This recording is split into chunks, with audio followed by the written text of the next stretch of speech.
The world was saddened to hear that Queen Elizabeth II of England passed peacefully on Thursday, September 8, 2022, at Balmoral Castle in Scotland. She was 96 years old. Earlier this year, the nation celebrated Elizabeth's Platinum Jubilee. On February 6th, she became the first British monarch to reach that milestone, which marks 70 years on the throne.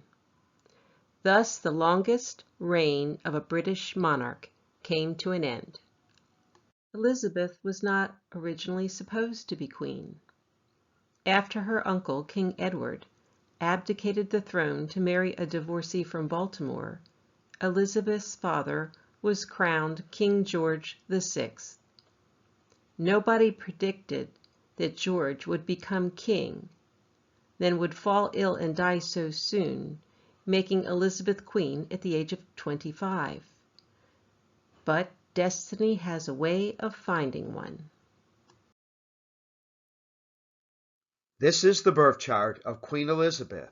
There are several significant aspects to this chart that indicate Elizabeth was destined to become queen and one of the most important public figures in English history.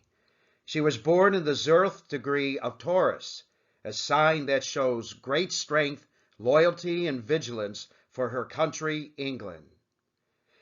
Instead of the fiery passion of Aries, Elizabeth had the stabilizing, steadfast energy of an earth sign that would sustain her throughout her life. Elizabeth reigned for 70 years, the longest serving monarch in British history.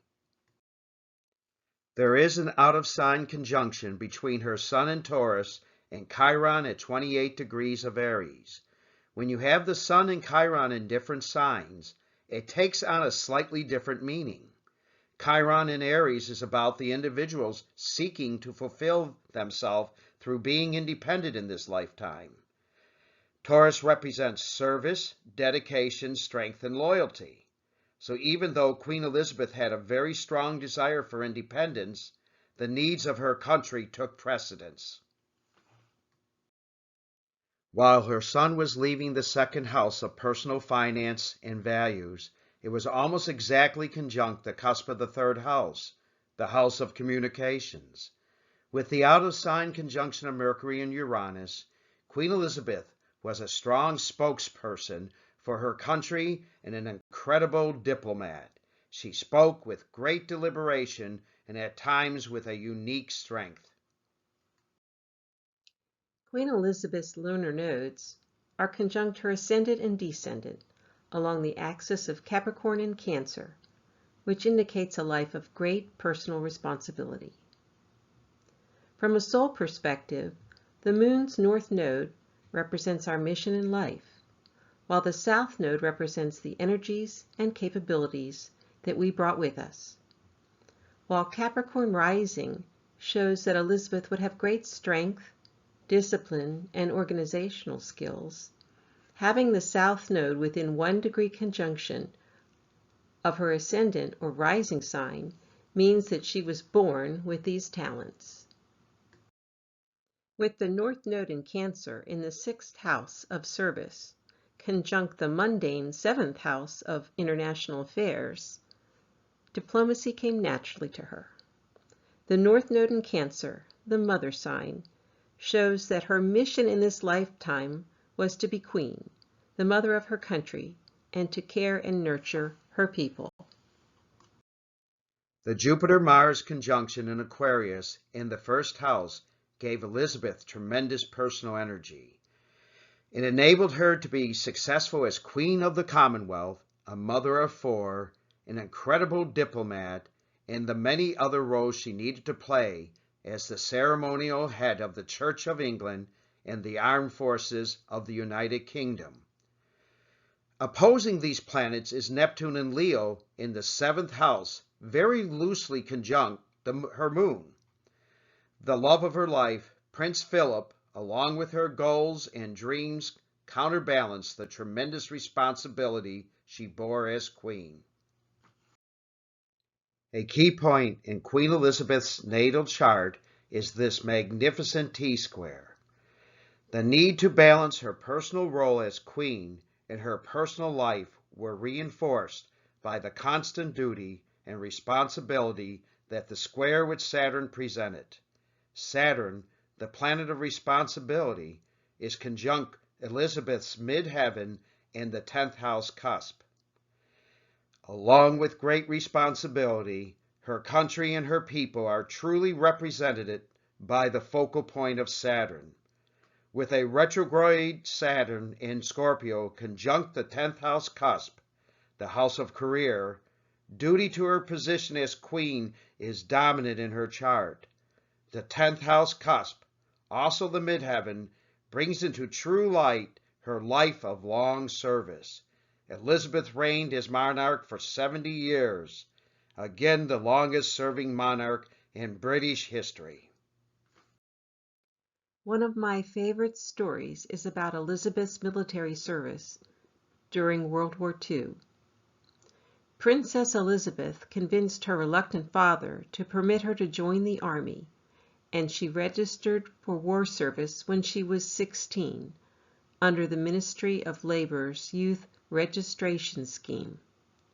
To this day, the princess remains the only woman in the royal family to have served in the military. Princess Elizabeth started her military service like any other young woman joining the war effort. By 18, she was a junior officer in the Auxiliary Territorial Service, also known as the ATS, where she learned car mechanics and truck driving. The princess was known as Truck Mechanic number 230873 in the Women's ATS, and was based at the Mechanical Transport Training Section in Camberley, Surrey. As a mechanic, Elizabeth learned how to change a wheel and deconstruct and rebuild engines. According to reports, she enjoyed her work as a mechanic. Following her time in the war, Queen Elizabeth was often spotted driving, with many news outlets commenting on her love of being behind the wheel.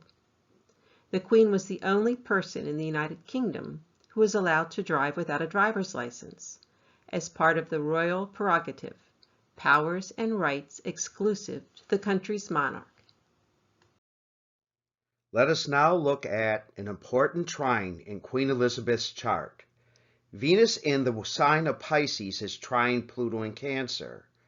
Venus in the first house represents what you value personally, especially from an emotional perspective. In the chart of such a public figure, Pluto represents large masses of people. Pluto in the mother sign of Cancer and in the 6th house of service represents her devotion, care, and service to her people. With the reinforcing trine energies from the planet Venus, this was something that she valued deeply. Since the aspects were separating but still being within 1 degree, this was an aspect of her nature that many times was overlooked. In her quiet, unwavering, and loyal way, the Queen was a very generous, giving soul. A birth chart is cast for when you were born and shows what you brought into this life and what you're trying to accomplish. A death chart is cast for the time of death. It shows what you did accomplish. Queen Elizabeth passed in the afternoon of September 8th. The official announcement was made on social media at 6:30 p.m. London time. If it was accurately reported that most of the royal family arrived prior to her death, that would place her time of death within several hours before that time. Since we don't have an exact time, the ascendant and house placements are all uncertain. Saturn, the timekeeper, conjunct the moon is another indication that she had completed her time here on Earth.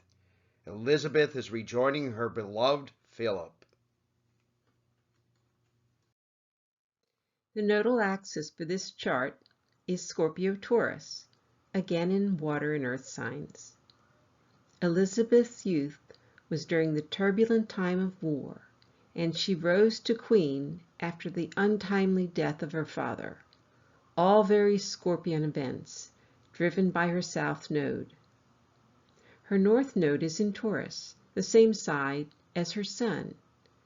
Taurus provides the stabilizing, steadying energy needed for her to perform her soul mission during this lifetime as queen. Uranus conjunct her north node in Taurus indicates that she had completed her soul mission for her country and her people. She was being called to the next stage along her spiritual path. Queen Elizabeth's successful completion of her soul mission was highlighted by the sun favorably aspecting her north and south nodes. The configuration of 3 planets involving Mercury opposing Jupiter and Mars sextile Jupiter and trine Mercury in Queen Elizabeth's death chart indicates that the announcement of her passing will generate a worldwide response of sympathy and condolences to her family and her subjects. The funeral will be followed globally as the world mourns along with the United Kingdom and the Commonwealth countries. Now let's quickly take a look at a bi-wheel of how Elizabeth's birth and death charts interact. The birth chart is represented by the inner wheel, and the death chart is the outer wheel.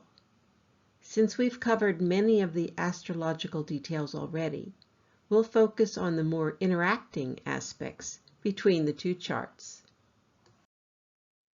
The incredible T-square in Queen Elizabeth's birth chart was reinforced by the conjunction of Saturn conjunct the moon in her death chart. This is further emphasizing that her life mission was successfully completed and her time here on Earth was ending.